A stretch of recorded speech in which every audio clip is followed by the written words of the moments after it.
हे असं वाटणार होतं असं माहिती दिसतंय. बाबाला सगळं असतं.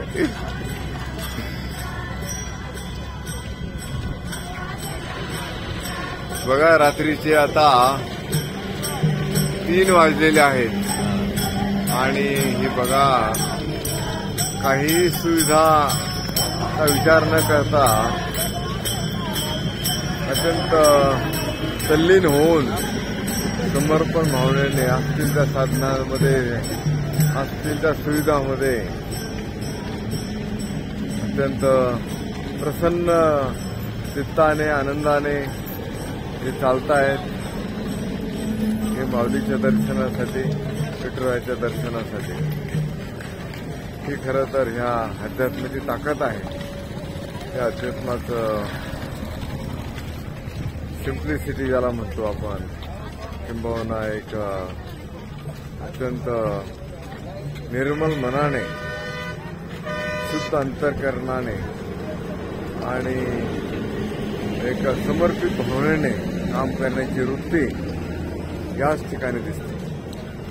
अशा प्रकारची वृत्ती आपल्या आपल्या कर्मामध्ये आपल्या आपल्या असलेल्या वेगवेगळ्या ठिकाणी आपण जे काम करतो त्या कामामध्ये जर अशी जर समर्पणाची वृत्ती, त्यागाची वृत्ती, असलेल्या सुविधामध्ये समाधान मानण्याची वृत्ती जर आम्ही जर घेतली तर ही वृत्ती यावी म्हणूनच आपण नांदेड जिल्ह्यामध्ये पहिल्यांदा कृषी विभागाच्या वतीनं 17 तारखेला 31 दिंड्या त्या मंडळ कृषी अधिकाऱ्यांच्या नेतृत्वाखाली त्या गावातील चला जाऊ गावाकडे सक्षम ग्राम निर्मितीसाठी निमित्ताने त्या गावात केलेला मुक्काम असेल किंवा मागच्या 21 वर्षामध्ये ज्या गावामध्ये सर्वात जास्त आत्महत्या झाल्या त्या गावामध्ये ग्राम जयंतीचा उत्सव आपण 1 एप्रिल ते 30 एप्रिलच्या दरम्यान साजरा केला. तो सगळ्या गावातला आणि इतर सगळ्याच आपल्या प्रयोगशील आणि या सगळ्या शेतकऱ्यांना घेऊन आपल्याला हा कार्यक्रम राबवायचा आहे. मी आता शूटिंग जे काढलेलं आहे हे 3 वाजता. आम्ही अजून झोपलेलो नाही. काल दिवसभर साधारणतः आम्ही आमचे ज्येष्ठ गुरुबंधू गव्हाणे साहेब, गव्हाणे महाराज, आळंदीकर ते पण माझ्यासोबत त्यांच्या मार्गदर्शनाखाली काम चालू आहे. ते माझ्यासोबत आता इथं आहेत. महाराज खरं तर शासनाची अधिकारी म्हणून काम करत असताना तुमच्या चेहऱ्यावरती थोडंसं लाईट कमी पडतोय, पण असू द्या, दिसताय तुम्ही. तुमचा मोबाईल जर लावला तर तुमच्या मोबाईलच्या निमित्ताने इकडे द्या. आपण बोला आता. खरं तर ही समर्पणाची भावना सगळ्यात जर आली, भारत मातेच्या प्रत्येक सुपुत्रामध्ये जर आली, मग तो कुठल्याही पदावर काम करू द्या, उच्च नीच काही भेदभाव विसरू नये. शिपायापासून तर ते फार कुठल्याही उच्चतम पदापर्यंत काम करत असलेल्या सगळ्या जर भावना जरी आली तर मला असं वाटतं की साधू संतांना स्वर्गची कल्पना जी आहे ती स्वर्गाची कल्पना प्रत्यक्ष मूर्तीमध्ये आल्याशिवाय राहणार नाही असं आम्हाला वाटतं. तुमचं काय मत आहे? माझं मत तर असं आहे की ज्ञानेश्वर महाराजांचा हा जो काही पालखी सोहळा आहे हा अभूतपूर्व असा सोहळा आहे आणि या सोहळ्यामध्ये महाराष्ट्रातून, भारतातून, नवे विश्वातून ज्ञानेश्वर महाराजांनी जसं आपलं मनोगत व्यक्त केलं, माझ्या मनीची आवडी पंढरपुरा नेन बुडी, किंवा संत नामदेव महाराजांचं जे मनोगत आहे की नाचू कीर्तनाचे रंगी ज्ञानदीप लावू जगी, या उक्तीप्रमाणे जो काही आनंद आहे तो आनंद आपलं स्वरूप आहे आणि त्या आनंद प्रत्येकांना मिळाला पाहिजे. त्या आनंदाचे प्रत्येक जण अधिकारी आहे. त्यासाठी सर्वसामान्य माणसांना घेऊन, तळागाळातील सर्व मनुष्यमात्रांना घेऊन ज्ञानेश्वर महाराजांनी जे आपलं आराध्य दैवत पांडुरंग परमात्मा आहे त्या परमात्म्याच्या भेटीसाठी माऊली पंढरपूरला जात असते. या ज्ञानेश्वर महाराज पालखी सोहळ्याचं काही वैशिष्ट्य असेल, ते वैशिष्ट्य असं आहे की या पालखी सोहळ्यामध्ये जास्तीत जास्त वृद्ध भाविक, म्हातारे भाविक, स्त्री पुरुष, गरीब श्रीमंत असला कसलाही भेद नाही. सर्वजण एकत्र येतात, सर्वजण मांडीला मांडी लावून बसतात, सर्वजण पांडुरंग परमात्म्याची भक्ती करतात आणि भक्ती करत करत करत आपला आनंद द्विगुणित करून वाढवतात. आपण पाहतो की आज जवळजवळ 10-11 लाख लोक ज्ञानेश्वर महाराजांच्या बरोबर चालले. आपणच या ठिकाणी मागच्या 15 दिवसापूर्वी हरिभक्त परायण म्हणायला हरकत नाही, कारण ते कपडे जरी घातले नसतील तरी हरिभक्त परायण महाराज मंडळींची जी काही मनोवृत्ती आहे, जी काही सेवा करण्याची वृत्ती आहे, ते आदरणीय पूजनीय सद्गुरू समर्थ शंकर बाबांचे भक्त असणारे आमचे गुरुबंधू भाऊसाहेब बराटे साहेब यांनी 15 दिवसापूर्वी आळंदीला आले आणि आळंदीला आल्याच्या नंतर साहेबांनी असं सांगितलं की आता ज्ञानेश्वर महाराज पंढरपूरला जातात. महाराष्ट्रातून, प्रत्येक जिल्ह्यातून, गावोगावातून अनेक संतांच्या पालख्या जातात. तर त्यांना माऊलींनीच जणू काही स्फुरण अंतःकरणामध्ये दिलं आणि त्यांनी सांगितलं की सद्गुरू शंकरबाबांचा जो ज्ञानामृत ग्रंथ आहे, ज्ञानेश्वरी प्रसाद आहे, राष्ट्रसंत वंदनीय राष्ट्रसंत तुकडोजी महाराजांची ग्रामगीता आहे, वैकुंठवासी गीताचार्य तुकारामदादा यांची सार्वभौम ग्रामसभा पुस्तिका आहे, विचारधारा पुस्तिका आहे.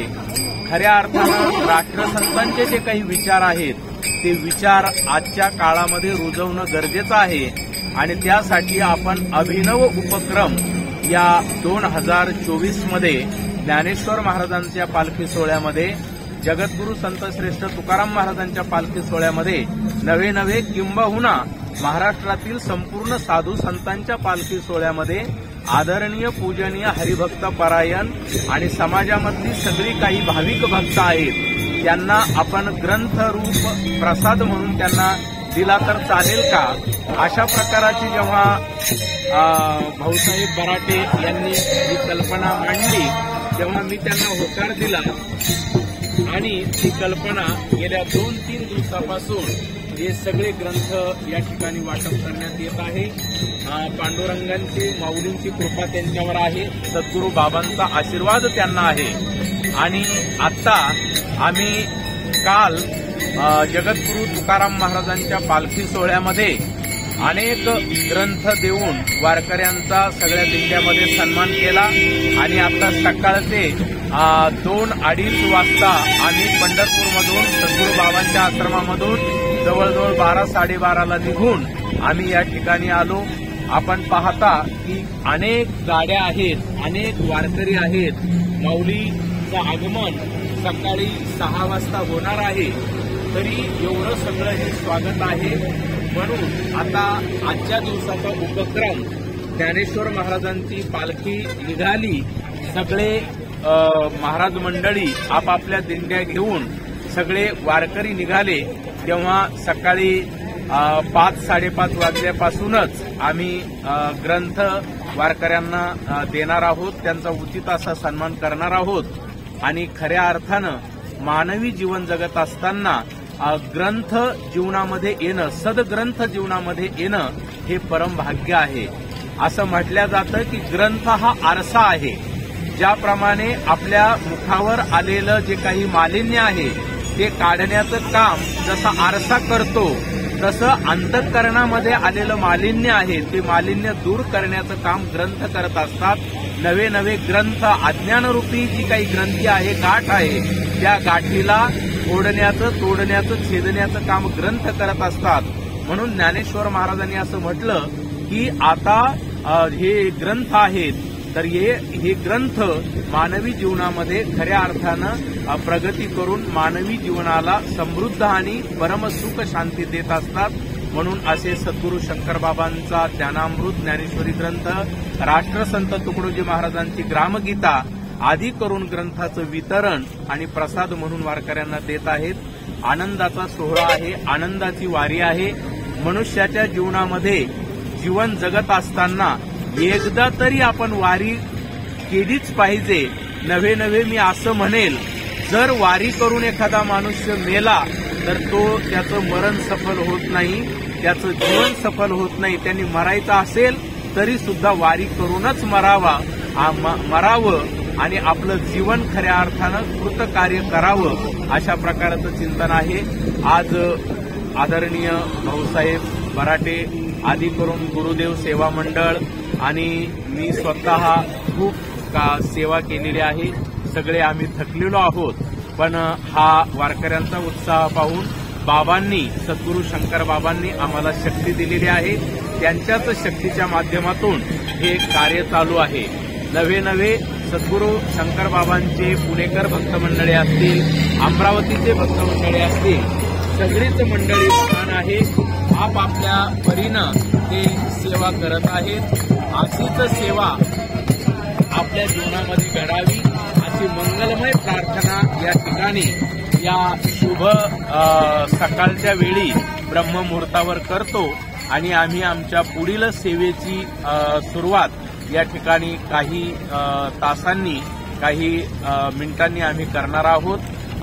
सर्व तमाम भारतातील वारकऱ्यांना आणि महाराष्ट्रातील संपूर्ण साधू संतांना सद्गुरू शंकर बाबा आश्रम पुणे धायरी, शंकर बाबा आश्रम श्री क्षेत्र पिंपळखुंटा यांच्या वतीनं सर्वांना माझा रामकृष्ण हरी, जय गुरु, वंदे मातरम, वंदे भारत. सर्वांना पुनश्च मी नतमस्तक होतो, साष्टांग अभिवादन करतो आणि अशीच कृपा सर्व साधू संतांची आमच्यावर राहावी.